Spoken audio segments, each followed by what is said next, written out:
So on your cruise or whatever, you said you guys stopped off in Cozumel and you got scared on a moped? So we ported in Cozumel. It's the only place we stopped. And we got mopeds when we got there. We're going to go around the island. And I'm thinking, in my head, hey, 30 miles per hour maybe, 25 miles per hour. You got the helmet on.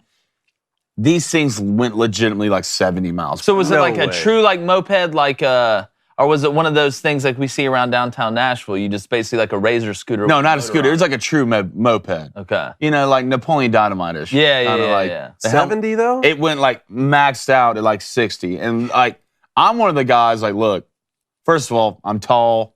Things too small for me. My balance was off anyway. My motor functions weren't great. Some of the guys on there were just completely opening it up. Yeah, no. I'm talking like head down. That's how they read about you in the news the next day. I'm scared, just shaking going down the road. Can you see Blaine pulling up in that thing? It's like, yeah, this puppy gets 80 miles to the gallon. Yeah. I'm going to throw this football over this mountain. That's how you know our mopeds have governors on them that slow them down. Yeah. That's how you know. I see people hauling ass on the 60? The scooters down in Nashville. Now, not 60, but they get going downhill. I mean, it's like the X Games. You get to a certain point at night. We had 2 guys eat it. Yeah, see, I'm not doing that. Not on vacation. Hell no. Bad. The Masters drew 16.3 million viewers on the 3rd and 4th rounds, setting a 5-year high in golf. LeBron and the Lakers survive in overtime to advance in the NBA playoffs, and the Tampa Bay Rays just won't lose. I'm Jake Crane, and welcome to the Wednesday edition of Crane & Company.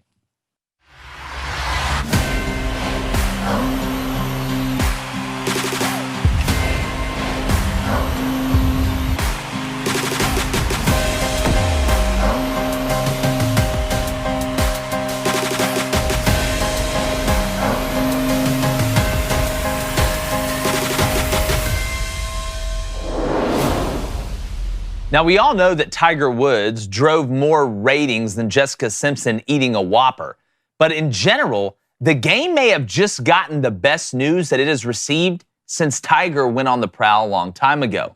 The 3rd and 4th rounds of this year's Masters garnered 16.3 million viewers on CBS, which makes it the highest rated golf event in the last 5 years.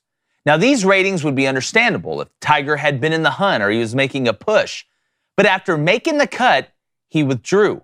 And everybody knew it was the biggest story going into the final 2 rounds, which means people still tuned in record numbers. Why? Because we had a showdown between the upstart LIV Tour and the PGA Tour. Now, these 2 entities have been at each other's throats, and we've seen it. And 2 of LIV's biggest members were not only playing well in Phil Mickelson and Brooks Koepka, but they had a legit shot to win down the stretch. Now, we love drama in this country, and nothing is more dramatic than 2 professional organizations who despise each other duking it out down the stretch for a title. So one has to ask, could the new LIV and PGA rivalry be able to somewhat recreate the intrigue that Tiger Woods gave us? The numbers say maybe. And for golf, it could be a nice stepping stone or bridge into a new era as Tiger's career wanes down. Now, all of the ingredients are there. You have a hero and a villain in both tours.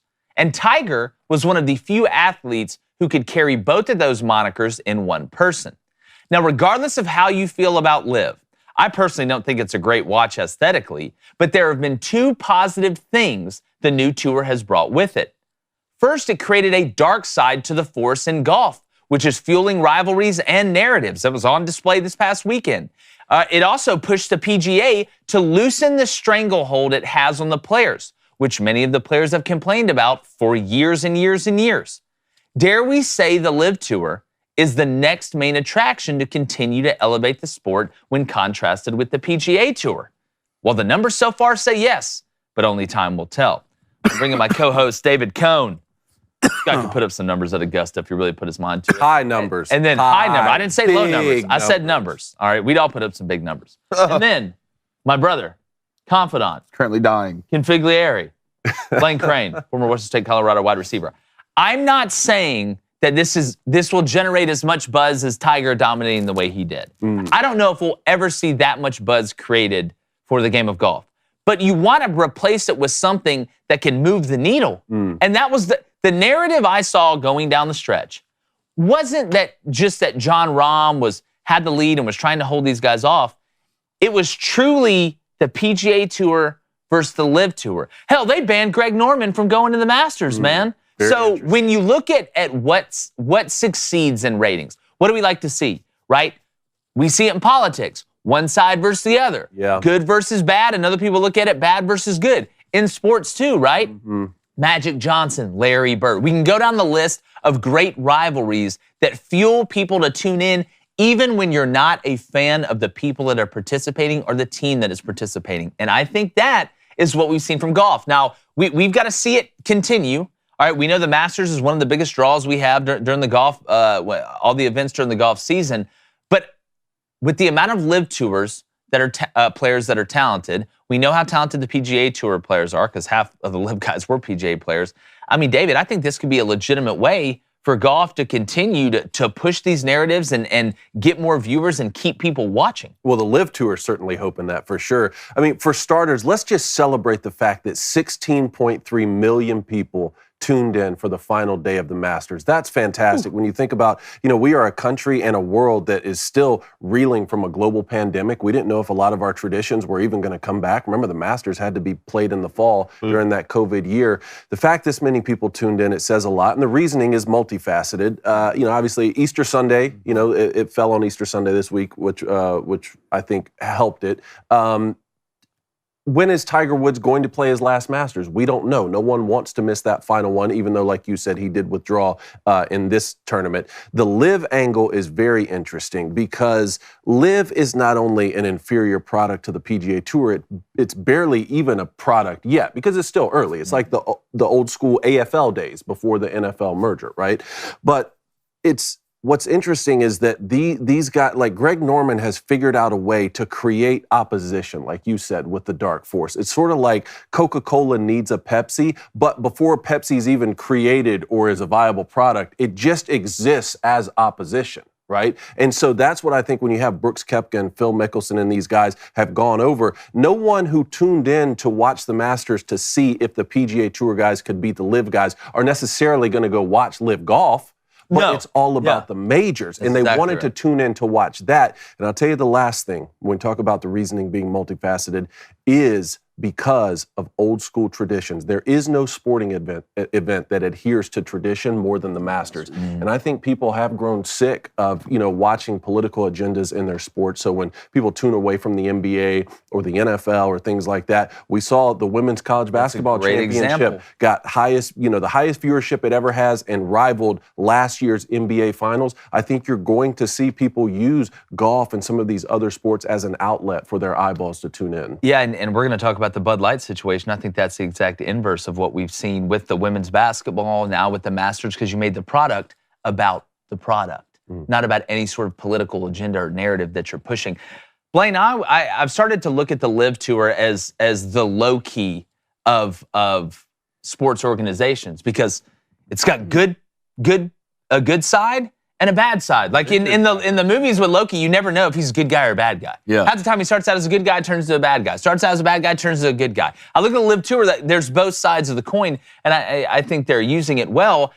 A question I have now, and something that was an April Fool's joke online, after seeing these numbers, how in the hell, if you're a money man at either one of these, are you not calling the other one and saying, listen, if we can build this thing up with some interleague play, maybe Ryder Cup style, maybe we have a 3 or 4 round deal where we play a different style or a different type of game each round, Brooks Koepka versus John Rahm, Phil Mickelson, versus somebody on the PGA. I mean, they at the end of the day, they care about dollar signs. Let's be honest. Why is all this craziness happens? Because they want to check a box so they can make some money outside of the domesticated product that they're selling to the people in Bud Light's case. But in general, it comes down to money. I don't see how you look at this and say, dude, we got to set something up. There's got to be something there, right? I mean, at the end of the day, I think a lot of it kind of, Ken, you hit it, it's multi-pronged. But I think a lot of it, why you're seeing a lot of views on all sports getting broken is because betting's becoming legal in a lot more states. Right? People want to bet on games, on sports.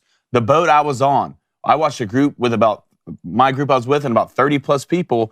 They had it out there playing and everybody was betting on John Rahm, Phil Mickelson. So I think every story needs a villain, right? And I think the LIV Tour, if you are the LIV Tour, you would love to be that villain. We'll see what the PGA does, but I think this is more about betting. than just people coming in and watching, to be honest. Because the more you see states make betting legal, like betting's up everywhere right now. Women's sports, men's sports, the NBA. So I think a lot of things can be true at once, but I think betting's going to have more to do than a lot of people think. Well, I don't think you're crazy saying that. I mean, the NBA viewership wasn't great this year, but different sports are going to draw different at different times. I get that. And look, the more you increase, if you think about it from that angle, how many games have I watched where I had and I love sports. I just love to watch sports. I love the action of sports and competition. But the amount of games that I've watched that I've had no loyalty to either team and didn't love the sport. I'm over here watching Oklahoma State play Oral Roberts last night in college baseball, praying to God that Oklahoma State could find out a way. If I didn't have money on it, I wouldn't be watching that game. Let's be honest. So I agree to that point. I don't know if it's enough to sit here and say we can just rely on that or that's why the Masters drew the way it did. But it helps. And again, I'll always go on the diatribe of I don't understand how some states, Georgia, I'm looking at you, have a lottery but don't have sports gambling. It just, again, it's like banning prostitution and putting a brothel up next to Walmart. That's a fair point. And one more thing on the Live Tour. At some point, you have to develop your own players, right? You can't just continue to pluck PGA Tour pros. Mm-hmm. It's sort of like, this is not a perfect analogy because it's a team game and the World Cup is not, exactly the same as majors and golf tournaments. But if you have a David Beckham or a Zlatan Ibrahimovic who comes over from, English Premier League or La Liga to play in the MLS in the United States, if they were to go win the World Cup, a big event for their country, it doesn't then make Major League Soccer. It doesn't put that on the same level as, say, English Premier League or La Liga. Sure. Even though MLS would use that, it would be good, and they would use that to say, see, we need to be having head-to-head match plays against the English Premier League, and Manchester United would just laugh at us, right? Sure. But you do that enough, and you get enough great players to win big-time events or at least be in contention, and you never know what could happen. Look, the NFL laughed at the AFL. And all of a sudden, there's a merger. Now all those teams are together, and they make up the present-day National Football League. Yeah. Well, what else came out this year when it comes to golf? The Full Swing documentary on Netflix. So I mean, there's a lot of things that play into this, I think. I agree. I agree. I do want to say, before we move on, Operation Pedidexterity is going to have a lot more to do with the MLS coming up than Messi. Yeah, well, that's you're going to go down in history. So. Yeah, well, I mean, we're about 12 years away. I've got about half the roster filled right now. I've got to hit the West Coast, and I know they play a lot of soccer out there. But our newest sponsor, that we've had them before, but I get excited about our sponsors, obviously, because we don't push products that we don't like or we don't agree with. Our friends over at Good Ranchers, all right, when you talk about grilling season's back. Yes. All right, I fired up the grill for the first time yesterday. I threw a steak from Good Ranchers on it, marinated it for about an hour and a half. It was absolutely fantastic, and there's just something about firing that grill up for the first time that makes me want to sing the national anthem. There you go, kid. I don't know what it is, but Good Ranchers is back. We all know we're a few months into the year already, and if you haven't changed the way you buy meat, you really need to. And I'm going to tell you something right now that this should be it. This should just be the ad read.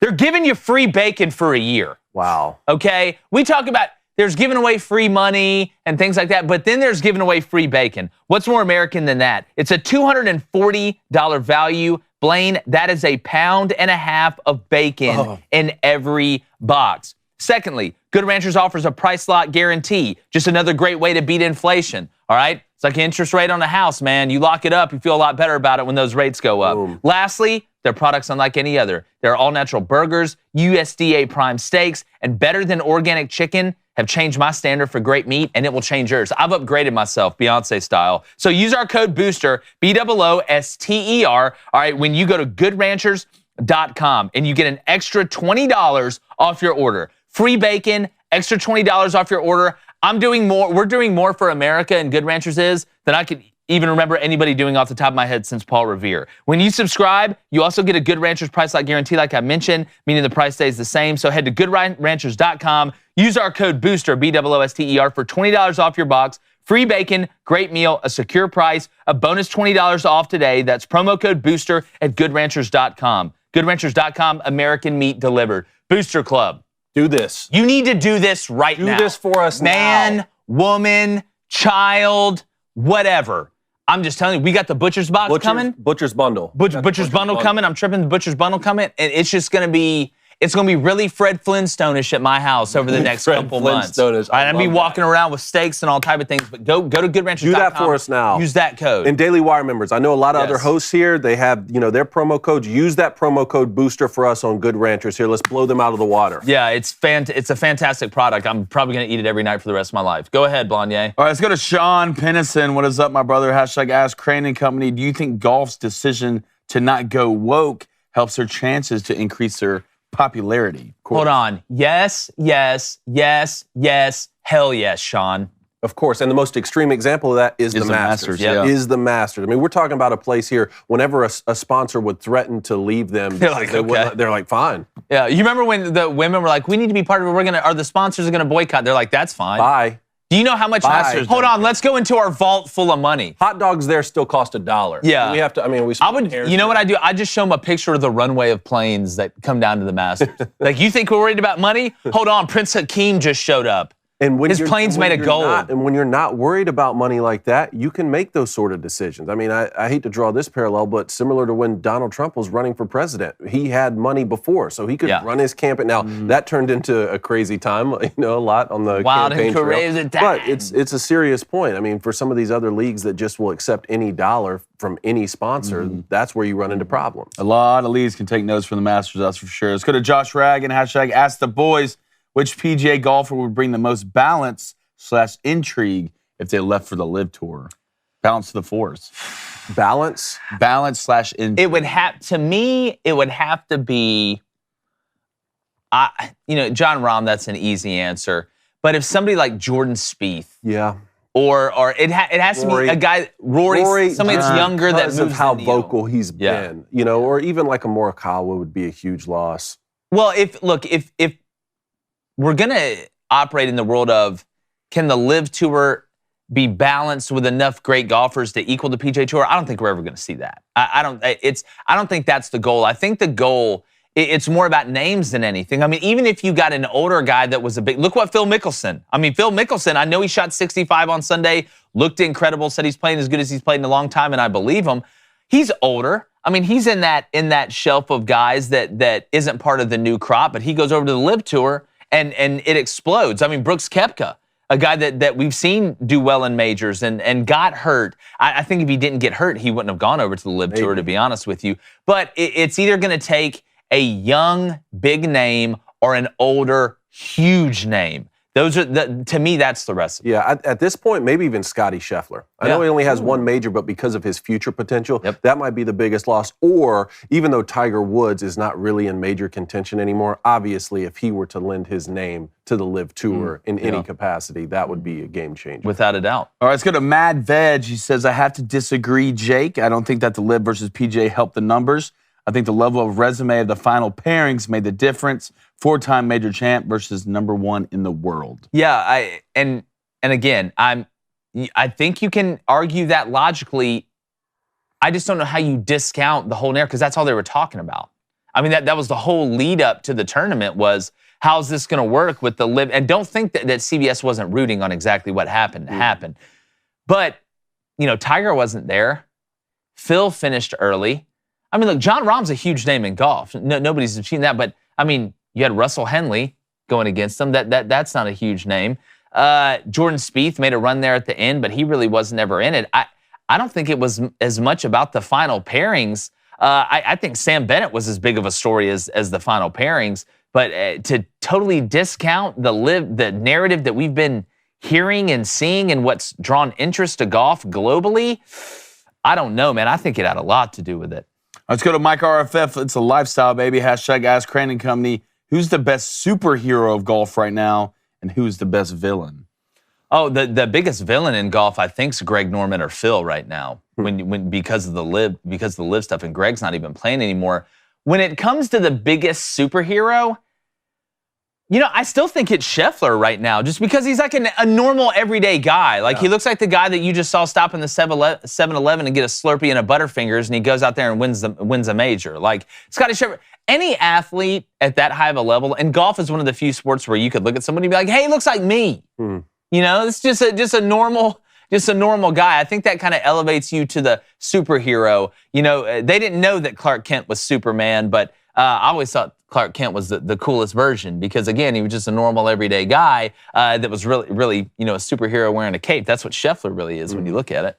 I was going to Texas Ed. He said, the full swing had me following players that I haven't even heard of before that documentary came out. I'm telling you, I think that had a lot to do with the views. Let's go to Mitchell Mall. He's new to the chat. What's up, Happy Mitch? to be in the Mitchell. trust tree. You are in the trust tree. Just defending my PhD thesis. Can I get a roll tide from the Crane brothers to celebrate? Yes, sir. That is Roll a bold Tide. You know what? For your statement. thesis, because it's the trust tree, I'll say it. RT, bro. RT. There you go. Congrats on that. There we go. And I don't say that lightly. I want to know what his thesis was on. Yeah, for sure. Bear Bryant. Maybe it was the Liv versus PGA. Bear Bryant's greatness. Bear Bryant's greatness. Bear Bryant and Nick Saban's greatness. Doesn't that thesis always get approved? If I went to Bama, my thesis would be something about Alabama football being incredible. All right, let's go to Azuki Andrew. Azaki, I probably said that wrong, but hopefully you'll love me at the end of the day. Should Live Golf go try to get a young guy like a Sam Bennett? See, I almost said this earlier when he asked that question. Sam Bennett, do you go rob the crib, basically, of the PGA Tour? All right, Sam Bennett, maybe Gordon Sargent. Dude's like 13 and carrying it 317 on the range. When I saw that, good Lord, we may have him on the show, by the way. I saw him eagle 18 yesterday out at the Yeah, they're good. course. Vanderbilt's good. Look, I don't think that'd be crazy at all. I mean, it's just like any league, right? You go snatch some big-time player out of high school or out of the minor leagues or something like that. Yeah, it's smart. I mean, there has to be a balance, right? Because we see it on the PGA Tour. You have older guys, you have middle-aged guys, you have young and up-and-coming guys. That's got to be the model for Live because you hit every demographic. I mean, it's just the move. And they better do their homework too. You shouldn't be making that decision on just one great weekend of golf. I agree. But I tell you what, man, watching Sam Bennett pop that Zin in every 3 holes, God, I believe. it's like the Jets got it right with Joe Namath. When they went and got Joe Namath, they got it right. They did their research talking about coming from Alabama and playing for Bear Bryant. And that really was a catalyst to the merger for the NFL. All right, one more. All right, let's go to Bradley Cogdale. He says, I read an article talking about how ridiculous the Master was because they don't allow phones. They made it sound like it was a bad thing, but I was like, I like this part of the intrigue. Look. Yeah. We're living in a time now where we don't watch great things happen, we film it. Yeah. Right? And the real ones out there is not the guys out there with their phone up. It's the guys sitting there with a beer in their hand watching someone play golf. Well, see, like this, me and Reed talk about this all the time because he's always like, you never take pictures. You never take pictures. I'm not thinking about taking. I'm not one of these guys that's like, oh, let's take a picture. Like, I want to enjoy the moment. You're taking them right here. Yeah, I want to experience it. I don't want to live vicariously through my phone. No, I have to check it for scores and Twitter and things like that, obviously, from a business standpoint. But when it's just like going on our honeymoon, like, yeah, I'm going to take pictures, but I don't want it to be, sunset hard hands or any of that stuff. I just want to go enjoy get a sunset heart hand. All right? I just want Eiffel Tower. Listen. That's why I looked at her and said, listen, you're in charge, excuse me, you're in charge of taking the pictures. That's not my job. My job is making sure that everything goes smoothly. Checking the perimeter. The perimeter. Running through the woods. I've said a lot about the French. I just want to make sure that we're good. They know. Good. They know. Good. Ricky Bobby. All right. Before we get into, we got call-ins at 7:15, Central, AM Central, 1-855-236-3228. That one's just locked in my lizard brain. But before we get there, guys, you feel like it's harder to get in shape and stay in shape? Sometimes. Well, our sponsor, Nugenix Total T, is offering you a complimentary bottle when you text 231-231 and enter the keyword CRAIN. That's CRAIN to 231-231. Because as we age, our body loses free testosterone. Our energy drops, our libido falls, and we start to lose muscle. It's just science. Nugenix Total T Testosterone Booster helps you turn back the clock and re-energize your workouts. It contains key man-boosting ingredients like testofen, validated in 5 clinical studies and backed by years and years of research. And unlike other products that use generic ingredients, which are far less clinical grade, Nugenix Total T gives you the same clinical potency levels used in trials. I want consistency, baby. It's the best instancy there is, consistency. So re-energize your life with Nugenix Total T and text keyword CRAIN, C-R-A-I-N, to 231-231 for a complimentary bottle of Nugenix Total T. Text now. Listen to this one, guys. If you text it right now, you'll also get a complimentary bottle of Nugenix Thermo, their most powerful fat incinerator ever. Absolutely free. You want to know why? Because that fat is addictive. out of here, mister. I don't want generic. I want total T. That's exactly right. This is why it's my favorite ad read. So text keyword Crane, C-R-A-I-N to 231-231. That's keyword C-R-A-I-N to 231-231. If you want to be jacked and tan, hit homers like Frank Thomas, and throw Hail Marys like Doug Flutie, you'll text C-R-A-I-N to 231-231 right now. That's how you do an ad read. Boom. All right, let's move on. Well done. Let's get to 5 big questions. 5 big, huge, humongous. It's huge questions. First one, LeBron and the Lakers survived last night. In OT, they're going to be the 7 seed. Memphis Grizzlies, the 2 seed. Will they upset the Grizzlies in the NBA playoffs? Crane. Go ahead, Blaine. Kiss LeBron's butt for a couple minutes. I'll give it to you. Go ahead. He had a great game last night. He had a great game last night. Well, yeah. I mean, he's having a great season. Yeah. I mean, he's almost averaging 30. But good career. Yeah, he's okay. He's decent. I think it was more about Schroeder than it was LeBron last night. I think Anthony Davis Diet Rondo played well. I mean, Cat played well for the Timberwolves, but Anthony Davis showed up, got a little physical too, and didn't get hurt. Surprise, surprise. But Schroeder, especially in the second half, really held the tempo of the game. The thing about the Lakers is this: if LeBron shows up, right, and Anthony Davis shows up, someone has to step up for this team outside of that. Schroeder showed up, especially late in this game when it comes to dishing, hitting big shots. And another thing, I would say the Timberwolves fell apart in the second half. Anthony Edwards played a terrible basketball game. He shot 1 for something from 3, barely made any shots. He wouldn't get downhill. Anthony's usually the best when he gets downhill. And you got to think Rudy Gobert was out. Cat had foul trouble early, had 3 in the first half. But I think at the end of the day, LeBron was hitting big shots, but still there's a point there, about 3 minutes that the Lakers can inbound the ball. Yeah. Right? And Anthony Davis you come up, it comes down to it, and LeBron always gets knocked for this to a certain way. And I've always agreed with this when it comes to LeBron. When it comes to a late shot in a game, right, I would rather have a guy make the right basketball play, right, than be like, well, I'm just going to take this over and pull up a shot that's not a great shot. LeBron, I think there was 5 seconds left, drove to the right, drew the defense in. Schroeder was in the corner, hit a big 3. They win it by 3. I believe there's 2-point-something seconds left, right? Timbies, call a timeout. Obviously, what you do, you're going to get the ball at half court, a side in. They throw it in. Anthony Davis, all right? Michael Conley's falling out of bounds, shooting a 3. Anthony Davis runs full speed into him and fouls him on a 3. He Samir Dowdy. Michael Conley hits all 3 threes. At that point, I was like, the Lakers just might have blew it. It's one thing you can never do. But at the end of the day, Ant shows up, LeBron shows up, Schroeder shows up. They'll be okay. But I don't think they have enough to beat the Grizzlies. D'Angelo Russell got benched down the stretch, didn't he? D'Angelo couldn't hit a shot. Yeah. Couldn't hit a shot. I want to say this. The plus-minus in the NBA, and I know it's a mathematical formula, okay, and I'm not saying the math is wrong, but I feel like it's a bad way to look at how the game What do you went. mean? So, for example, Anthony Davis was +9 last night, right, in his plus-minus. He had 24 points. He had 3 blocks. He had 5 turnovers, 3 blocks, 2 steals, 4 assists, 15 boards, and like I said, 24 points. He was +9. LeBron James scored 30 points, had the same amount of turnovers, 2 blocks, a steal, 6 assists, 10 rebounds, went 3 of 6 from 3, 3 for 3 from the free throw line, and played 45 minutes, and is -14? So what's the formula? How do they I'd have to look at it. I know it's some combination. Somebody was saying in the chat of it's kind of like war a little bit in baseball. But there's no way in hell that with those numbers, shooting that efficiently, I know you turned it over 5 times, but how is Anthony Davis +9 and you're -14? That just doesn't make any sense. I want to go back to what you said, though. Sometimes, and in most cases, you're right. In most cases, you're right. But when we're talking about the elite of the elite, the LeBrons and the Jordans and the Kobes and the Birds, every shot they take late is a great shot.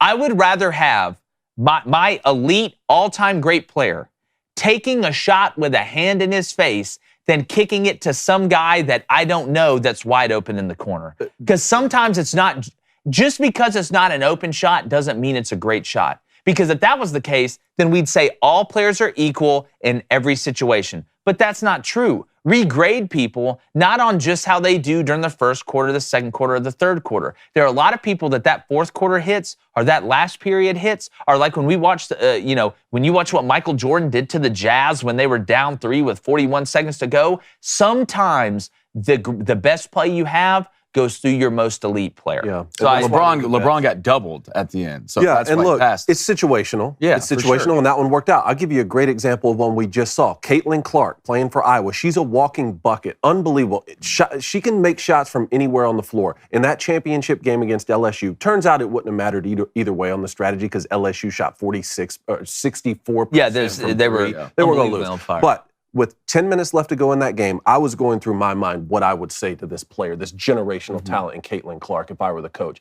I would have probably said, you have 2.5 minutes to continue making the right basketball play. Because she was doing that, right? On the high pick and rolls, kicking it out. And her teammates were making some shots. You know, they weren't playing bad, but her post players had a lot of foul trouble. I would have said, you have 2.5 minutes to continue to make the right basketball play. After that, if we're still down double digits, which they were, they had gotten it a little bit close, but they were down double digits. After that, I need you throwing up. You got to take over. I need you to go be superwoman and just see what happens because we're going to lose anyway, right? Yeah. So that's where I agree with you, and it is situational. On the other side of that, we have the Hawks with a big upset over the Heat in the East. They're going to be the 7 seed. Your thoughts on that? Lane, you called this one.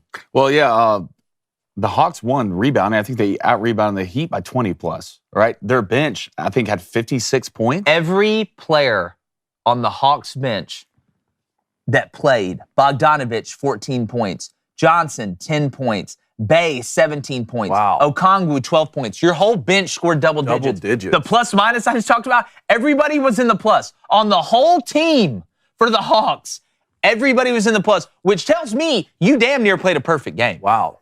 Well, Trey had 25. Capella had 21 rebounds. I mean, I think Murray's going to be a big tell for the Hawks. You remember Murray at the Spurs was the number one guy for them. He's an elite player. So if he keeps playing well and now he's healthy, we'll see how far the Hawks go. I don't think they have enough to beat the Celtics. I really don't think they do. No, I think they're going to run into a brick wall when it comes to the Celtics. I think the Celtics are due for a championship here pretty soon with that group. You know, you saw some drama with Jaylen Brown coming into the season. Are they going to trade him? Are they going to not? But I think the Celtics are going to roll in this series. Trae Young apparently getting traded, just dropped 25 in their face. And it's a big letdown if you're the Heat. Not only did you lose, you just got out-physical by the Hawks. That's what you did. And which is shocking. And the Heat are known for what? Their physicality. Their physicality. Yeah. So Jimmy Butler said after the game, they're not out of it, obviously. They're going to have another game to play to get in. So they said, we have to play completely opposite of the way we played in this game. And I think the Heat will. I think the Heat will bounce back. But I think the Hawks are a scary team, maybe a team to put a little money on coming into the odds because they can get hot. They have the shooters to go and a big in Capella who can run with anybody.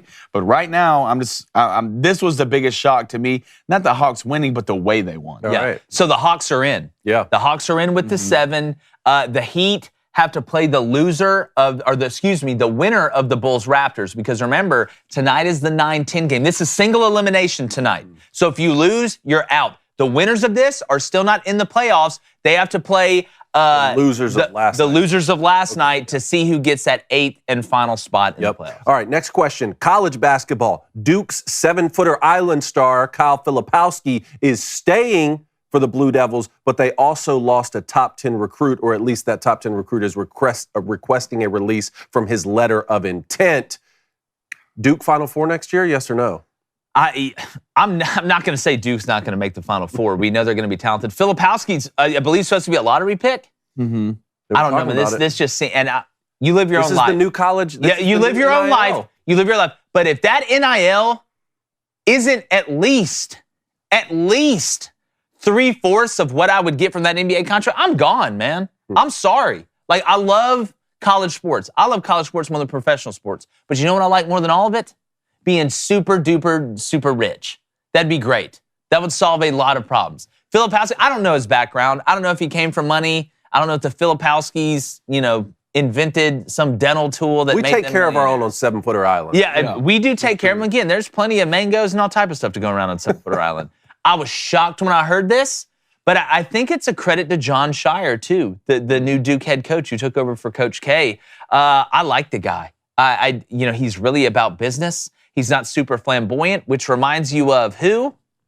Coach Mike Krzyzewski, the exact same way. So it's huge for Duke, but the minute I come up here and Duke doesn't have any talent, will be a minute that the meteor's coming or the aliens are going to wipe us out. All right, Major League Baseball. We're going to talk about the Braves a little bit tomorrow and some of their injuries, but today it's all about the Tampa Bay Rays. They moved to 11-0. They just continue. This train is just moving along. I picked them last year in the AL East. This year I think I picked the Yankees with you guys, but how far can the Rays take this? It's baseball, so it's going to end at some point. But in this day and age, with the way the game's played, with the amount of talent that is littered throughout Major League Baseball, whether that be on your pitching staff or whether that be on your roster as a hitter, DH, fielder, whatever, it is so impressive. And it's so tough to do. And it really, if you're the Rays organization, like I feel like if you put a stadium in downtown Tampa with some of the momentum that you have, like you could really get this thing going. Because a lot of people wanted the Rays to move, to get out of Tampa. Yeah. But it just shows you and look at what the city of Tampa's done. The Bucks won a Super Bowl. You look at what the Rays are doing right now. They've been a thorn in the side of everybody in that division for a while now. It's just, they're almost like the Milwaukee Bucks of Major League Baseball. That small market team that's always there, that just finds a way, and the recipe's worked. It's great to see. I love the way the roster's put together. You have some big name guys, but this isn't the Yankees. This isn't the Dodgers. You're not just sprayed with superstars everywhere. You got guys that go out there and handle business. And when I watch the Rays, you know what it looks like to me, guys? It looks like they're having a heck of a lot of fun. Sure. That's what it looks like to me. So I think they've got the recipe right, the mix just right. Now, you're going to go through good stretches and bad stretches in the game of baseball, regardless of how many games are in the season, but we got 162 of them. So at some point, you're going to go through a lull. But it's got to feel great as a manager, as a coach, as a player, GM, or anybody associated with that organization, that all the feelings you had in the offseason are looking like they're coming true during the season. Yeah. Resident Yankees fan, how you feeling about the AL East right now? Nah, somewhat worried. And it's not like the Rays are barely winning. Worried already. And it's not like the Rays are. I mean, I think their closest game was against Boston. They won 1-0. Other than that, they're just rolling kids, right? Yeah, I think you have 8 guys right now batting over 300. Yeah. That's ridiculous. 8 guys? 8 guys batting over 300. Long season, fellas. Long season. It's great for the Rays. I think the Rays needed this. I still have a bunch of Rays fans hit me up. They really want a new stadium. If they keep playing this well, I think they should get one. Yeah, and the Rays have 11 wins. They're leading the major leagues. The 2 teams behind them, the Brewers and the Braves with 8. Braves beat the Reds last night, even though everybody's getting hurt for the Braves already. It must be early in the year. All right, number 4. The Lions trade former number 3 pick OSU DB Okuda to the Falcons. Think they got a 5th-round pick in return for him. Do you like this move for the Lions more or the Falcons more? And do you think the Lions will certainly go defense at 6 in the draft? Yeah, they will. I think they will because, again, that's the biggest Band-Aid that they have to cover up. You've got it offensively, especially with J-Mo now, who's able to play at the end of last year. You feel really good about him. Amon-Ra St. Brown. The backfield I'm not worried about. But I think this says more about Jeff Okudah than it does anything. You mean to tell me that you only get a 5th round off that? A lot of injuries. I know. He's been beat up. I don't think it's all. For the Falcons, again, I feel like you won the trade, right? I mean, you got Jeff Okudah, who still, I think, has got time to be a pretty decent player.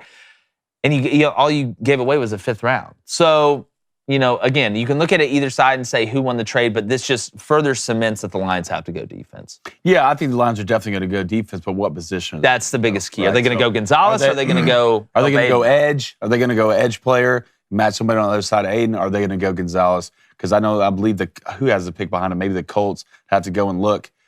But I think this kind of gives a tell that they're going to go get Christian Gonzalez from Oregon. Yeah, So the Lions have the 6th pick. They're right after the Seahawks and right before the Raiders. Yep. The Colts are at 4, Seahawks at 5, Lions at 6. All right.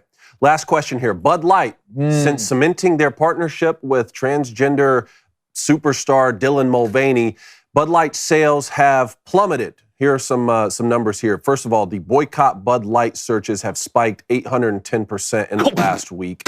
And then bottled products dropped 30% over the last week, while draft beer plummeted 50%.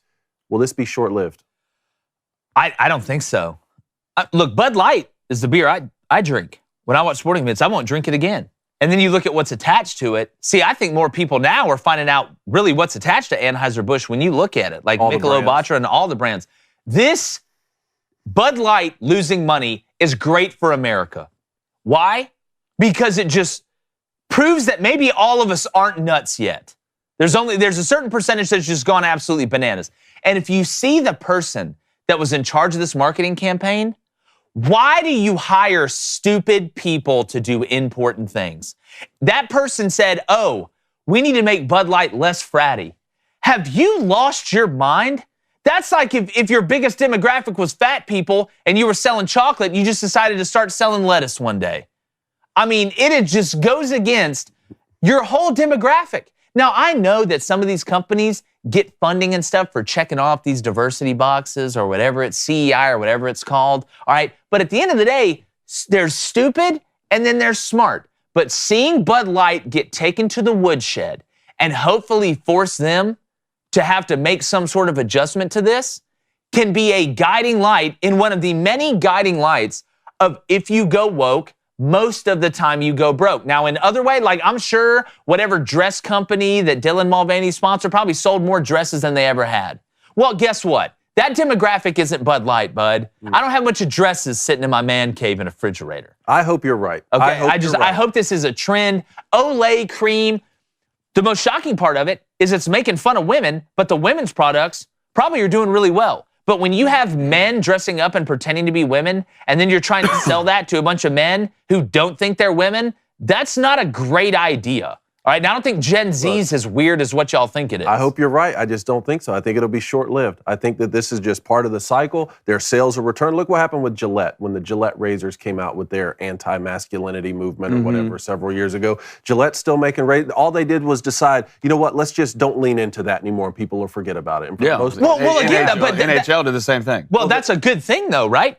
If we're saying don't lean, if you find out, not because the problem is leaning into this, doing it in general, but leaning into it. If you what I'm saying is you're saying that Bud Light is making a serious marketing mistake because they're not understanding their demographic. Yes. Where I'm saying they're not making a mistake. They're trying to get a new demographic. How I heard it put this week from marketing executives was pivoting to the values of a younger generation as your demographic ages out, basically. First of all, I wouldn't call what they're doing, I wouldn't use the word values to describe that, but essentially trying to get a new demographic from this sort of behavior. And you and I are sitting there thinking, well, wait, these people you're marketing to, they're not going to drink Bud Light. That doesn't make any sense. But like you said, they have an entire portfolio and an entire brand that they are trying to, manage here. I hope you're right. I just think it'll be a non-story in 2 months. Well, I think they're playing dangerous games, to be honest. I think it backfired on them, right? The only thing I know is this: there's a lot of people who are conservatives or this. It's getting to the point now with all this stuff out there. They really don't say anything. They really don't worry about when it comes to politics because it's all a mess. But when you start messing with certain things, like people's beer, people's meat, what they put on the grill, you will awake something that you don't want to awaken. You saw that with this Bud Light campaign. A lot of people came out. A lot of conservatives showed out for this and say, we're not doing this anymore. And that's what if conservatives start doing this and start really come out and protesting like the Democrats and all them do, then you awaken a sleeping giant. You don't want to awaken that. And right now, with everything that's rolling with Donald Trump doing all this, we'll see. But all these woke companies need to be very careful because you are poking at a sleeping giant. A lot of those people weren't drinking Bud Light anyway. Yeah, and their sales were down some too. So again, that leans into this idea, well, let's just go after a new demographic. Well, yeah, look, I've got no problem with you going after a younger demographic, but it's what you did. You cut off your nose to spite your face. Yep. It's one thing to go try and sell something to a younger demographic.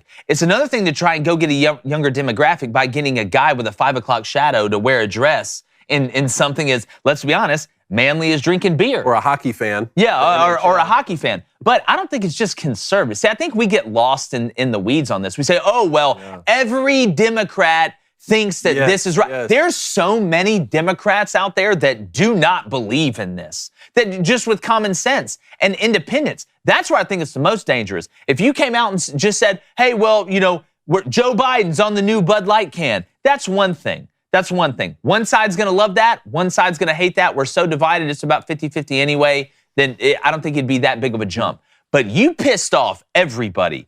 Don't forget, there's only 1 million people in the country, like something like that, like 1.5%, something like that identify as transgender. So you let 1 million people, you tried to make 1 million people happy by pissing off the rest of the millions of people. I didn't take economics, in college. That wasn't my bag, or marketing, but I'm pretty sure you don't want to do that. You don't want, unless that 1% is just so rich you can get by and it doesn't matter, I don't know if that's the best marketing strategy, but good. There's an old saying, you play stupid games, you win stupid prizes. Now go to your room and don't come back out until you figured it out. That's your version to get off. That's why I drink Sweetwater, baby. There you go. That's what I have for 5 big questions, boys. Let's get to the Club of Boosters. Yeah, let me say this. We are taking calls right now. 1-855-236-3228. We can talk about anything from Bud Light to lightsabers, whatever y'all want. What do we got in the Booster Club? Go to Josh Ragan, hashtag Ask the Boys. Josh What other Hot brands do you hope goes woke just so you can boycott it? Yeti comes to mind for me. I think Carhartt's starting to go woke too. Licorice, Really? I hate it. What's Carhartt doing? No way, on the Carhartt. transgender front. I was having a conversation with someone. No way, He was dude. rocking Carhartt. He came up to me, man. I was like, man, I'm a big Carhartt guy, especially when we get cold out. Never be cold in a Carhartt jacket. He's like, man, I got to quit wearing those. Carhartt's going woke. Again, once these brands get bought by conglomerates, they're not the same anymore. It's like what I was talking about with the but country Anheuser-Busch, music too. Yeah, that one, that's a great example. Or like I was talking about with country music television being owned by MTV and then being owned by Manhattan. Paramount, and then it's in New York City. Like, once they get bought up by conglomerates, it's really not the brand you fell in love with anymore. Let's take a couple more, and then Coney's going to tell somebody to G Let's go to King Don Sobek, hashtag Ask Crane Company. Do y'all think my Rangers will have a good season, or is this earlier lead in the AL West not going to last that long? Boys, you see that game last night? Yeah, Woo! listen. DeGrom's my favorite pitcher in the league. Here's what I want to say to Rangers fans. Don't get too high. Don't get too low. That's what I said about spring practice in college football. It's early. Y'all know better than anybody. It's early. And nobody can fall off a cliff better than the Rangers outside of the Pittsburgh Pirates. So I wouldn't put all my eggs in the basket yet. I wouldn't take all of my eggs out of the basket yet. You know what you need to do? You know what you need to keep it? Steady. Show them, Blaine. Well, they gave me a scare last night. I think they were up 4-2.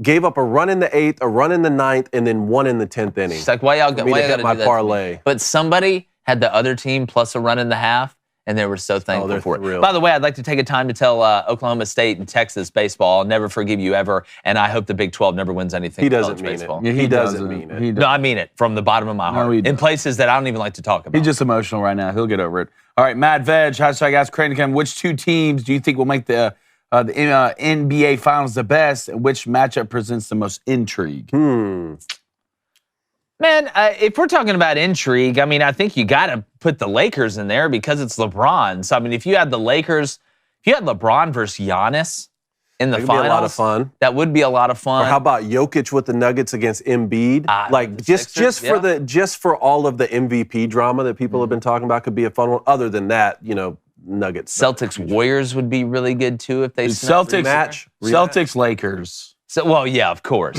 I mean, Look, I'm not trying to grab low-hanging fruit here, but that would be a series I would love. All right. Well, remember, if you donate, we read your question quicker. All right, let's go to Head People Keeper Blaine. What a name. He said, NFL did the same thing and people got right back on board. Unfortunately, up until now, we're a society that is uncomfortable with being inconvenienced. Kind of hit what you said on earlier, David. Do you think football's different, though, man? Like NFL and college football, you'd have to start being sponsored by ISIS or something before people stop watching that. I mean, the NFL could get away with a lot. That leash is a lot longer, and college football is the same way than other sports when it comes down to it. But a lot of people turned it off. Yeah, a lot of people did. But I think the NFL's in that category of, man, y'all got to really screw it up to screw it up, like bad over the long term. So we'll see. I mean, you saw the way they kind of pivoted from NBA took Black Lives Matter off the court. Let's not forget that. Adam Silver took it off the court. Okay, so they know. All right, one more. Go to Navy Vet 09, hashtag David. He says, next time you're in Statesboro, I will give you some Spotted Cow. Ooh. Spotted Cow? It's a beer that can only be sold in Wisconsin. In Wisconsin. How'd you get it in Georgia? I will be in Statesboro this year. I'll be in Statesboro. Smuggler alert. Statesboro soon, actually. All right, Coney, it's Wednesday. Okay. It's time. Got some things to say to some people. Good. If you don't know, on Wednesday, Cone, 34-year-old father of two, is really about 75 years old. Let's be honest. I think he watches the Dick Van Dyke Show and Johnny Carson when he gets home.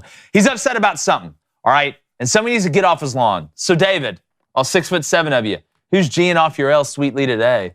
Pro athletes who get fans kicked out of games need to get off my lawn. Get out the stadium. Growing up, I can't remember a single professional ball player having someone removed from a game. But now these quote-unquote superstars are throwing people out like Little League umpires.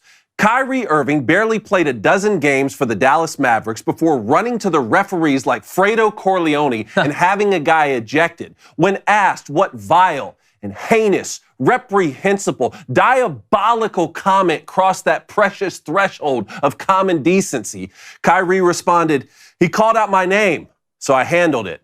I guess the saying has changed since I grew up. Sticks and stones may break my bones, but that fan in the third row is out of here, mister." And this isn't about one guy. It's a problem across the league and all of sports. Russell Westbrook, Draymond Green, the pioneer of this whole movement, LeBron James. This guy cries more than Simple Jack with no TiVo. I don't know what the DraftKings line would be for the number of fans ejected by LeBron in a season, but take the over. And please understand, no one likes obnoxious fans, even when they're rooting for your team. They are insufferable. But the fact remains, they bought a ticket. And they shouldn't be removed by a player. You don't own the franchise too now, Jackie Moon. If their speech crosses a legal line and becomes threatening, then referees and stadium security should step in. Otherwise, ignore them. Whether they're wrong, right, talking about your mama, all they want is a reaction, and you look weak when you give them one. I realize it's unfair to compare these mere mortals to Michael Jordan, but here's how a real superstar silences a heckler, makes 3 shots in a row, then goes to the bench, and maybe throw in a hush sign for good measure. If this modern trend in sports were sincerely about establishing a more honorable code of conduct, like in golf, we could all get behind that. But then those standards would need to apply to the athletes as well. You can't call a courtside Karen the B word, then going to have her tossed. But these incidents have less to do with human dignity and more to do with modern fragility. The 21st century American superstar is incapable of accepting even the slightest criticism, and that is alarming. But today, you are not in your arena. You're in mine, and I don't need security when I tell you to get off my lawn. Nicely done. Yes, David. It's so true. Like what? The Simple Jack reference is hilarious. Yeah, it was good. You like the Simple Jack with no TiVo? Rain. The players today aren't smart. They've been coddled so much. They think it's all about them. I think they think that they're the ones that pay the money to pay the organization to make the league rich. No. You know who pays your salary, bud? All those people sitting in there. They're more important than you are when it comes down to it. But they don't understand that because they don't understand how business works. And they want to be you. They want to be you. They want to be you. But we now, and I think Jordan's a great example. We've seen it over time. I mean, Reggie Miller and Spike Lee. You want to show? Oh, they throw Spike out now for that. We are the current superstar athlete is so soft. Like you said, and the slightest criticism. Kyrie, good Lord, dude. I'm starting to I already don't like the guy. I'm almost to the point where, I mean, at what point does this man turn into Antonio Brown? Like, it's getting to that level. But if you're not man enough, I mean, we get talked trash to playing at the Rec by people. But you're out here throwing out fans. Worry about the game. If somebody threatens somebody or something crazy, security will handle that, and I'm sure the fans around will point out who that person is. But getting fans kicked out of the game because they're talking trash, this is basketball, man. It's soft. Do you remember ever seeing this growing up? Never. You remember ever seeing this? Now, sometimes MLB outfielders, if a fan, was involved in the play with a close home run ball, there was maybe a little bit of contention, but I cannot remember one athlete going over to a referee and pointing and saying, that guy right there, throw him out. He said no questions asked. They just go get him and throw him out. Look, it's somebody threw a drink at Ron Artest, okay? Like that, and Ron Artest, obviously, they didn't handle it well. But if somebody's throwing something, or somebody touches somebody, or grabs somebody, that's totally different. That's totally different. But what fans are getting thrown out for nowadays is being fans. Well, I just think it's the egos on these guys, and I really think they're so used to just being told yes all the time. Right? It's getting to the point now where anything they say, anything they do, yeah, sure, no problem. Yeah, sure, no problem. Basketball is at its best when fans are getting after players, right? That's what makes watching the Boston Celtics fans so fun to watch. because they will rip you up and down the court, and then you have the response. And see, this is what can make a guy just transcend into someone else. That's why you brought up Michael Jordan, to shutting down fans. And I think college basketball is still like college student sections tear guys apart on the reg. Apart. It doesn't matter what league you're in, D1, D2. Go to a high school game, you're getting tore by a high school student section. The NBA is solved. They're prima donnas. You hit every note on it. I thought it was perfectly said. And I think most of them are just narcissistic. They're so used to getting told yes all the time. I heard stuff in high school state championship coming down the tunnel. I heard things, not only could I not say on this show, I would barely tell you guys in private. No, it's bad. And I loved it. I love playing on the road more than at home. You know what? When I heard it, I immediately thought, man, not that I made it, but man, we're about to go play in a championship. Yes. That's how much that school's fans hate me. I loved it. I loved every second of it. Like, I want to be under their skin. I want them to be pissed. Yes. Oh, man. I would rather make you good, quiet than make you excited. All right, let's go to Austin Blevins. What's up, Austin? He says, I don't know why all these $1 million athletes are such babies. Why is the B word suddenly the worst insult anyone's ever received? You're going to go through things way harder in life. If you can't handle words, there's going to be a lot of things in life you can't handle. Yeah, I don't know how you made it this far. To be honest, I don't know how these guys made it this far. Because I know exactly, I know some of the things that are said, and they're just crazy things. But speaking about things that are said, is it time, D? It is time. Gavin, Pennsylvania. Oh, yeah. Gavin, what's going on, buddy? Well, fan of Flames, first of all, guys. But yes. I've been watching a lot of college baseball recently, and got me kind of thinking about something you guys have kind of alluded to in the past, and how do we kind of fix the lack thereof scholarships for certain sports like baseball. I think the best suggestion I've actually heard is actually from Liberty's softball coach, Dot Richardson, who's actually a gold medalist from the Olympics, big proponent of women's sports, but she's like, she sees the disparity especially for her coworker on the baseball side of things, is like, how do we fix that? Because especially with their bullpens and stuff, they need their scholarships for the arms and those different positions that you don't see for them. Is it that we remove like football from the equation, that we can kind of even things out a little bit easier? Is that the solution, I guess? Well, here's the situation you find yourself in. When we're talking about college baseball, the rosters have been expanded. You're allowed to have more players on the roster now, but that's not scholarships. The way the NCAA handles college baseball scholarships is an absolute joke when you look at the number and their partials. There's a couple things. One, NIL, right? We've talked about NIL for women's sports or these Title IX sports that don't generate money. College baseball is about breaking even. That's you have college football makes money, college basketball makes some money, college baseball about breaks even. But the problem is, I don't want to get into a world where different teams have different amounts of scholarships. Like it has to be across the board. If you're Division I, you have this amount of scholarships. If you're Division II, you have this amount of scholarships. But it needs to increase, whether that's through NIL, whether that's through mandate. I'm hoping there's some sort of push to where they can find a way to make that money, because it's absolutely crazy the lack of scholarships and the lack of full scholarships that college baseball teams can give out to players. He's right. Football has always skewed the equation. You need 85 scholarships. It may take 3 or 4 women's teams to be able to match the 85 scholarships needed for the Title IX equation, right? Yeah. So when I was at Michigan, we only had one guy, Zach Putnam, who was on a full scholarship on the baseball team. Other guys were having to split partial scholarships. So doing something with the Title IX equation as it relates to the 85 football scholarships, I think is necessary. And like you said, maybe we can solve parts of this through NIL. Maybe it's one of the positives. I think that's one branch we have to look at, but they got to do something. They started with expanding the roster. Let's expand the scholarships. Let's find a way. Appreciate it, Gavin. Thanks, Gav. Thanks so much, man. All right, Nighthawk in Ohio. Hey. Matthew, what's going on, man? Hey, how's it going, guys? Blaine, it is good to have you back. I hope it is. I'm on the cruise. Look, I miss doing karate in the garage with you, man. We got to get back to it. It's okay. I got it on the calendar for next week. Nice. Good. So on Monday, towards the end of the show, I had asked if it was fine if I called in and did a quick fight breakdown of the Israel Adesanya Alex Pereira fight. Please. So I'm going to do my best to paint a picture for you guys, obviously, since I can't show a video. Do you guys remember a couple years ago, viral video of Conor McGregor inside the locker room before the Jose Aldo fight, where he was practicing that move that he knocked him out with? Yep. Yeah. Okay, so that's kind of where I'm going with this. So in the first fight in the UFC of Pereira and Israel Adesanya almost knocked him out after right at the first round bell.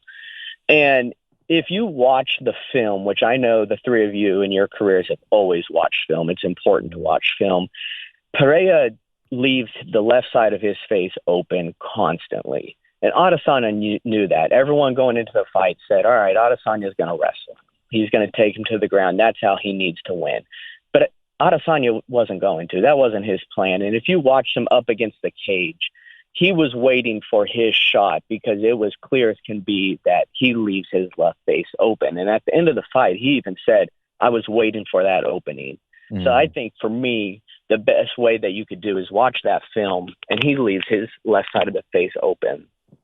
Really, well, it's the week. If you remember, the week leading up to the fight, I think it was Wednesday or Thursday, we were kind of talking about, what we thought was going to happen. And I said I thought Adesanya was going to knock him out standing up, and everybody else is talking about, well, he needs to get him to the ground, he needs to wrestle him, that's the best way he can do it.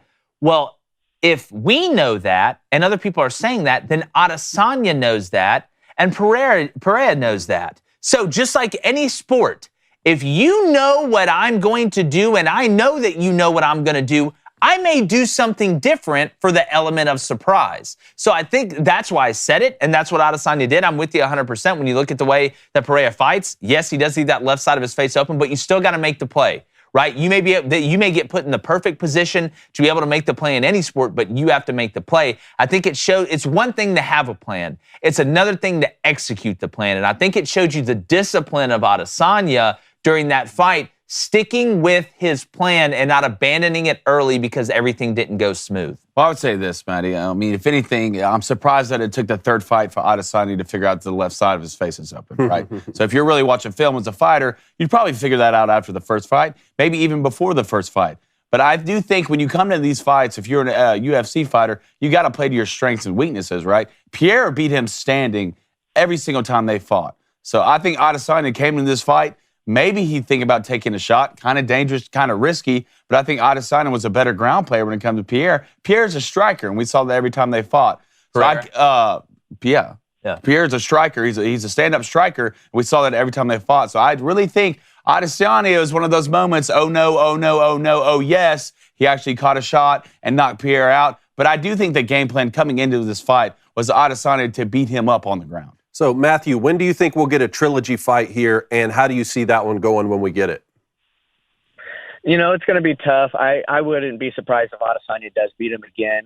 They aren't really entertaining the trilogy right now. I mean, they don't want to hold up the division too much. It used to be if you got knocked out, you didn't get a rematch. Obviously, it was different with Adesanya because he's going down as one of the greatest middleweights. But, I mean, they got people like Hamzat who may move up. They have kind of a somewhat rivalry with the South African fighter, Duplessis, with Adesanya. I mean, what are they going to do with Bo Nickel? They're going to try to force him to stardom. You never know, but that guy could wrestle. So I'll be interested to see what they do. Pereira knocked him out kickboxing one time, too. So as far as I see it, Adesanya still needs to get him one more time to draw even. There you go. That doesn't count in the official UFC books there. But, Matthew, we really appreciate it, man. Nighthawk. Thanks for calling in, buddy. All right, Jared, Seattle. That's our buddy Jared. Okay. What's going on, Jared? What's up, Jay?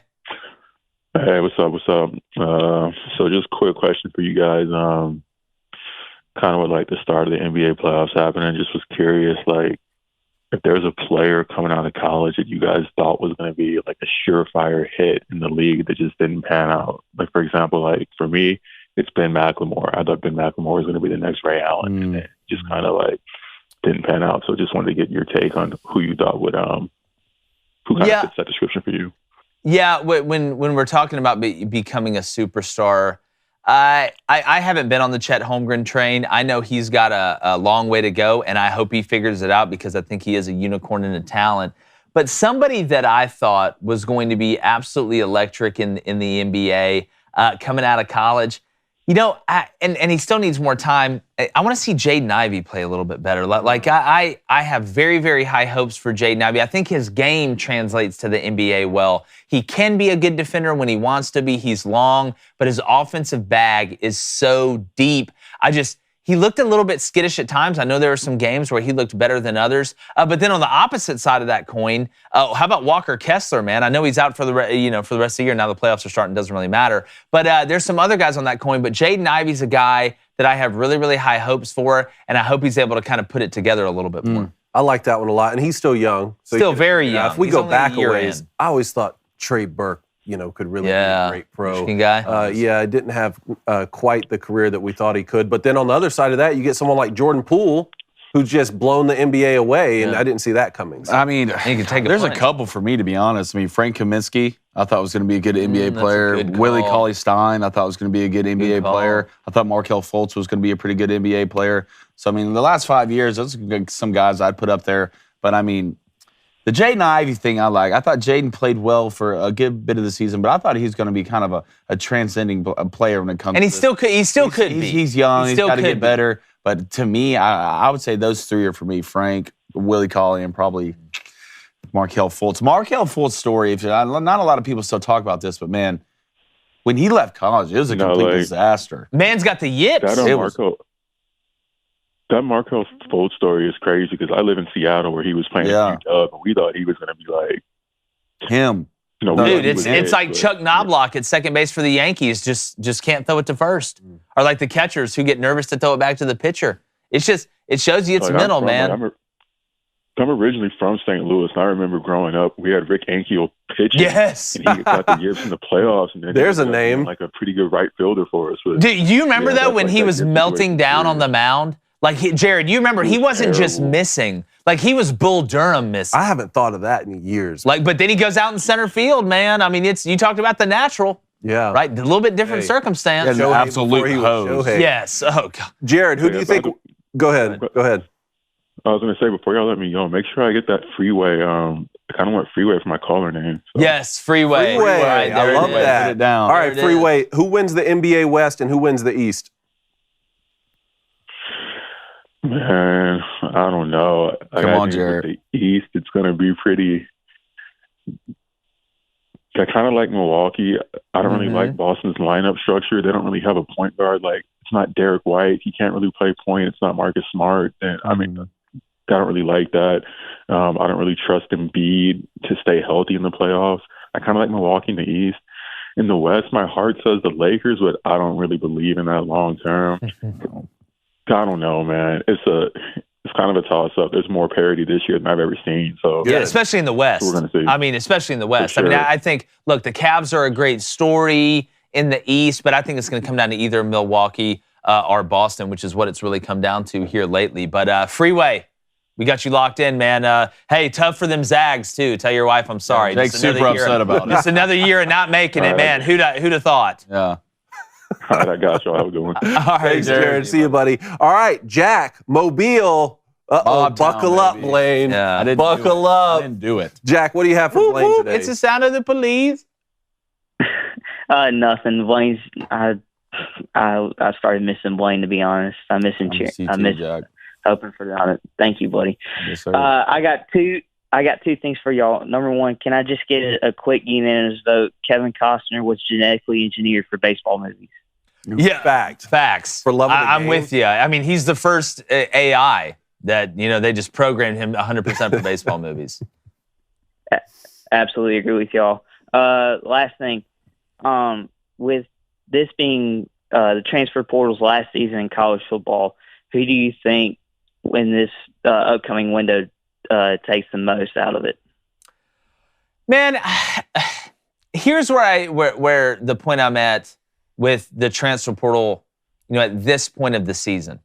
Now, they moved it up a week, I believe, something like that, giving you an extra week, before when they should have moved it in the back end, because some teams are going through spring practice right now, which when it's nuts with the portal, opening and closing in the middle of spring practice. But as far as who gets the most, to me, it's quality over quantity, right? I don't think you look at it and say, well, they signed 14 players in the transfer portal, so therefore they did the best in the portal because they signed the most players. Well, it's just like recruiting. Just because you sign a certain amount of players doesn't mean that those players are going to work out, right, when it comes to recruiting high school. It's quality over quantity. So as far as teams that may have a good team that they need to plug a few holes in the boat to have a great team, they could bring in 2 guys in the portal in this day and age, or in this time of year when it comes to the transfer portal opening, and make their team that much better, as opposed to the team that signed a bunch of guys and nobody's really helping them. They just got, warm bodies in the locker room. But if I had to single out teams, I think you look at the teams that may have some good spots on the roster that are trying to build it more, that aren't set yet, right? Like the Nebraskas, like the Auburns. You typically see, the Ole Misses and the Mississippi States, teams like that trying to add, diversify their portfolio a little bit on the roster. But the most intriguing thing about this time of year for teams that are done with spring practice is those quarterbacks that didn't win the job at one place, hopping in the transfer portal and getting taken in another place. And I always say, with the transfer portal now, reaching for quarterbacks in April isn't just for the NFL draft anymore. You're going to see some teams that may not feel great about their quarterback situation go see, like, just for example, say Jackson Dart from Ole Miss, right? They brought in Spencer Sanders. They brought in Walker Howard. Doesn't win the job. Hops in the transfer portal. And people say, ooh, starting quarterback from the SEC. Let's go get him. Turns out Jackson Dart's mid. There's a reason he's not a starter in the SEC before, but you saw the low-hanging fruit and you grabbed it, and then you go 8-4. Well, I would say this. I agree with everything you just said, but to me, I kind of look at it like this: who has the biggest name, the head coach, and who has the most depleted roster? Colorado. Right? It's Colorado. I like that So answer. if it's me, I think Colorado would try to get as many players out of they can out of the portal. So if I had to put my finger on, I would say the Colorado Buffalo. For sure. Any new first-year head coach. That's the transfer portal that's made you be able to flip that house a lot quicker. Yeah. Jack, we appreciate it, buddy. Thanks, Jack. Love Tell you, Jill Jack. we said what's up. Hit up Bluegill for us. All right. Oh, Jack M, Minnesota. Let's see what Double Jack M has Good. from Minnesota today. What's up, man? Hey guys, it's Spy Guy 024 here. So you guys, like you just said, I'm from Minnesota. I don't even want to think about the absolutely atrocious performance last night by the T-Wolves. I don't even want to think about it. I wasn't going to bring it up, Jack. I was going to let you bring it up. Thank you. But now PJ said that if I'm going to say what I'm going to say, I have to say much in a compliment, so you guys can thank her later. But now it's fun to hear Blaine say the Nets will win the finals last year, but they get swept in the first round. It's fun to hear him say the Yankees will win the World Series, but they don't make it past the ALCS, and the same thing will happen this year. Okay. It's fun to hear Blaine make fun of PJ just to get absolutely destroyed by her. It's fun to hear people like me make fun of Blaine for not responding, but there is one person who's astronomically worse at responding, and that is Jake. Oh, what? Oh. What? For real? Jake? You just M. Night Shyamalan'd me. I did not see that coming. You just out of nowhere just... E2? Good. E2, Get him, Jack. We're over here beating Get him, up. Jack. No. He deserves it. What am I not responding on? Even PJ responds and talks to me, dude. Even PJ responds. Jack, I got you. Is it Instagram? Is it Instagram? Yes. Okay, Yes, that's it why. is. I'm never... Go look at how I'm about as active as Sherman Klump is Jake's when it a comes to Twitter guy. Instagram. I'm all on the Twitter, man. I'm all on the Elon machine. No, I'm just messing with you. Oh, guys. we know, Jack. You're the I love best, you man. guys, and- For sure. And I'm just trying to get as much fan interaction as possible before you guys get so famous that you can't respond. So, Dude. but We'll Jake, always you are- respond. Look, Jack, Jake, I love you. Hey, I are- love you. But hey, after that, I'm kind of glad the Timberwolves lost. Wow. Jack, continue. They're still in it, though. They still have a Continue. shot. Look, it's I'm going to dig the knife in, Yeah, Jack. it's the Dig trust knife tree. in. It's the trust tree, all right? We got to be able to be honest with each other. And Jack, I appreciate that. Jack, we love you, man. Thanks for calling Yeah, in, buddy. Hey, you're the man, Call man. in Stay Friday, warm up too. there. All right. Steve from Ohio. Stevie. Wonder if he has a Buckeye question for us. Steve, what you got? Hey, how's it going, guys? It's not a Buckeye question. Good. This is basically what I'm going to do is I'm going to give you 8 clues. Oh. And then see if you can pick the player that I'm talking about. I like this. All right? Let's do this. And the category is Game 1 starting pitchers in the World Series. Here we go. Good. Bring it. All right. Clue number 1. This player was the overall number 1 pick in the 1983 MLB draft by the Minnesota Twins, Okay. although he did not sign with them. Okay. He was selected by the New York Yankees in the 1984 supplemental draft and then transferred to the Oakland A's in the compensation pool. I know who it is. After 3? Do you have a guess? Keep going, but I think I know who it is. Let me tell Blaine. Let me tell Blaine in his ear. Let me tell Blaine in his ear. Wait, can they can hear me? I'm gonna write it down. All right, go ahead. Sorry, go ahead. Go ahead, Steve. Okay, second clue.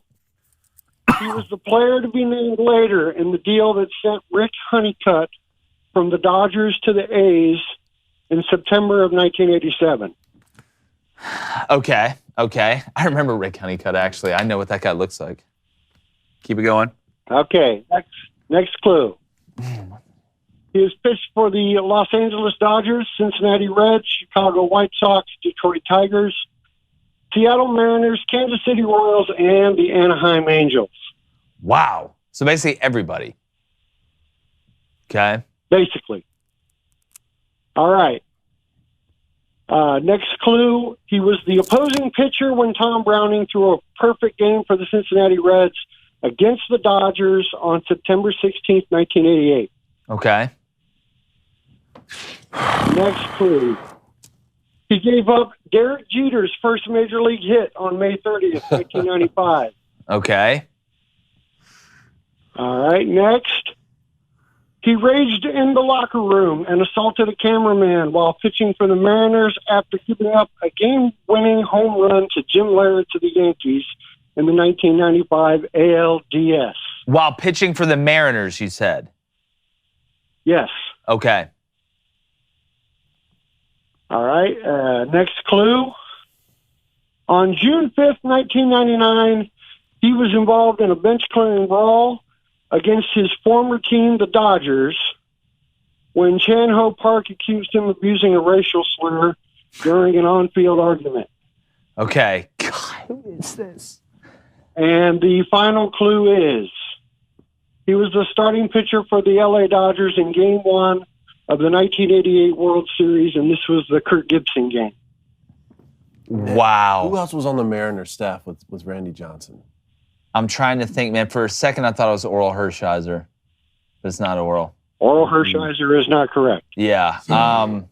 Pitched for the Reds, the he White pitched for Sox, everybody. the Dodgers. I'm trying to think of the locker room. In the locker room, getting upset at the reporter, and then the Chan Ho Park situation. Bench clearing brawl with Bench the clearing Dodgers. brawl. Who you got over there? Who are you thinking? Dennis. Dennis Eckersley? Is it Dennis Eckersley? Well, Dennis Eckersley was a closer, I believe, right? Is it Dennis Eckersley? Dennis Eckersley. Dennis Eckersley never pitched for the Dodgers. All right. So here we go. 2 more guesses. That's it. Tony, who you got? I haven't said mine yet. I think. Any idea? Any idea? And you said he pitched in Game 1 of the World Series. Who did Derek Jeter get his first hit off of? Why not? Bob Welch. Bob Welch is incorrect. Man, I'm drawing a blank here. Not Oral. You pitch for all those teams. You got to fight in the locker room. Who's it going to be, man? It's somebody that was got to be kind of a hard ass. See what the chat's talking about. Man. Chat, we got any answers? Let's see the chat. Anybody? Okay, they said Dennis Eckersley. No, it's not Oral Hershiser. That's who I said. I don't know. This one stumped me. Oral Hershiser pitched Game 2 of that World Series. Okay, I knew I was close. It's not Fernando Valenzuela, right? No. Yeah. No, I don't know it. So who is it? It is Tim Belcher. Tim Belcher. Oh my God. You know what? Tim If you had given Belcher. me another 20 minutes, I think I would have got That's it. Tim going to piss Belcher. me off for the rest of the day. So Tim Belcher pitched for the White Sox too? Yeah, White Sox, Angels, That's A's. got his first. Man, that's a good one. That's a good that call. was solid. That was right a solid there, question. man. That was hard enough to where it's Yeah, I hard, wouldn't have gotten but that not too hard to where it's impossible to get. That was a great job right there. Cody would have been proud. Cody from Illinois would be proud. Yeah. Appreciate I it, actually Steve. went to the same high school as he did. Really? Really? Well, Steve, if you would have started with that clue, we would have got it. Yeah, that's exactly right. Steve, you'd have told us that. We'd have knocked it off. Come on, the bat. man. But we appreciate it, brother. Thanks, Appreciate man. you. All right, Evan, Colorado, what's going on? All right, Jake. I share in your pity from last night. I had 3 college baseball parlays. Oh, no. One was lost on Texas. One was lost on Oklahoma State. Dude. And the third most painful one was a plus 2,000 that was lost by Grand Canyon, who was up 9-2 going into the 8th and gave up 11 runs. Okay, see, now you made Evan, you made me feel a lot better. That last one. That'll make you want to. That's how you get thrown into the ground. That'll make you want to go scream at a random person in the grocery store. Oh, man. You know the worst part about mine? I have a flight today, and it's going to crash. I have no doubt. Oh, well. Hold on. Let's not jump too far. Evan, look. Here's I got pissed off yesterday because Florida came back and beat Florida State in the 9th inning. And that was the first leg one of my parlays yesterday. So I'm thinking, man, maybe there's some good juju going on right now. Okay. And then all of a sudden, Oklahoma State's beaten Oral Roberts, who's 23-10.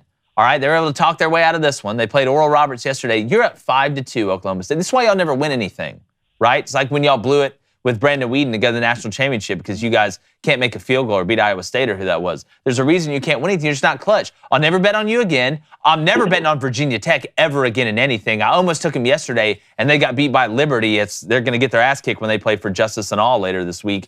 But it hurts, man. But, God, that Arizona Grand Canyon one, man, that one hurts. That's a tough one. That's a tough one. They don't do live betting in college baseball, but I can't imagine those odds are like plus 3,000. For sure. Like I have, sometimes I can only pick money line on the college baseball bets. Yeah. Like I can't even. There's not even a spread to pick. They'll I'm get just going there. straight money line. Oh yeah, They'll get there. They will. Evan, we appreciate it, Thanks, man. Evan. Your Thanks so plane's much. not going to crash, buddy. You're No, good. hey, you're safe. You're in the trust tree, all right? Thank you, buddy. All right, Jesse, Liberty University, we have 30 seconds. What do you have for us?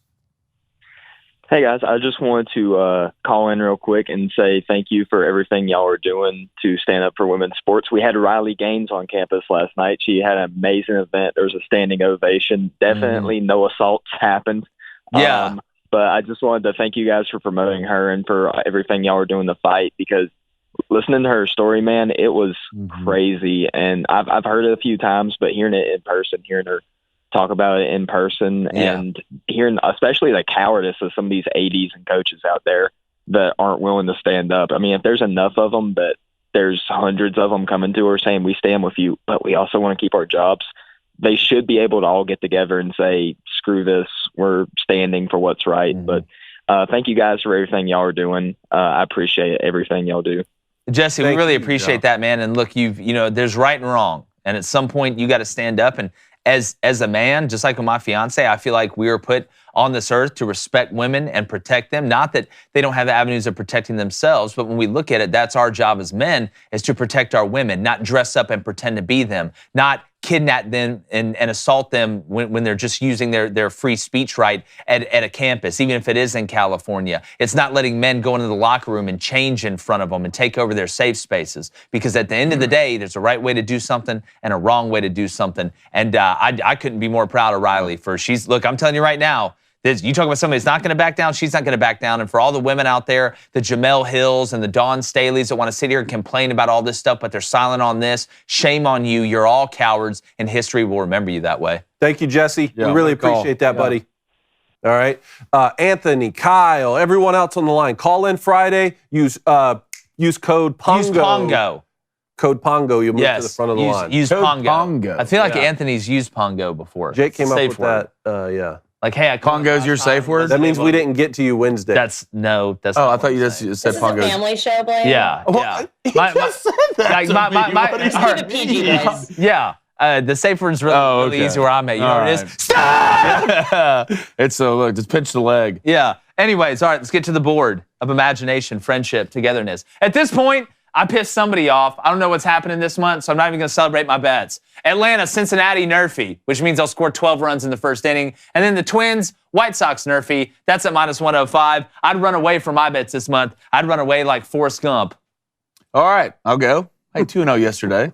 Surprise, surprise. I'm kind of upset myself I didn't take the Hawks money line because they were dogs. But give me a little baseball action. Give me the Astros -1.5. That's -106. And give me the old Yankees money line. That's -118. Boys, what are we going to do about the bets?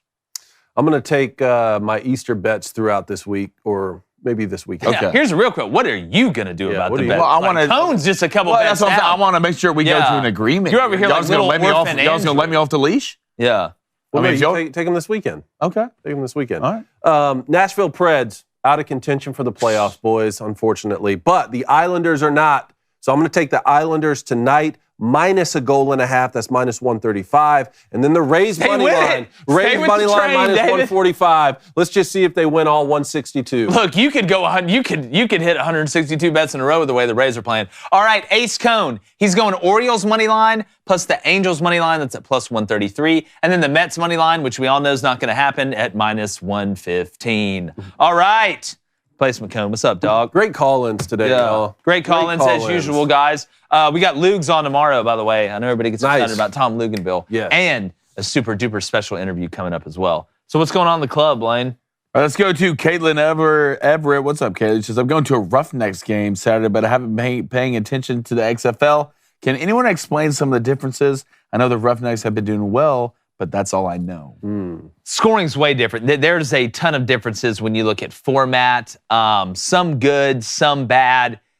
It's football in a sense. Think about if football, the way you're looking at it normally was like a Andy Warhol painting, this is going to be like the Jackson Pollock version of it. So it's going to be football, but not football the way that you've come to understand it. Let's just put it that way. So you can go for 3 at the end of a game. Go for 3. You can 2 forward passes. 2 forward passes. If the first pass is behind the line of scrimmage. Yeah, there's a ton of different rules, when you look at special teams. But I like the transparency with the officials. I do like that. All right, a couple things here. Cody Nason, 95, and Ratchet Dewan says, Blaine bet Nerfy on the entire MLB slate to catch up.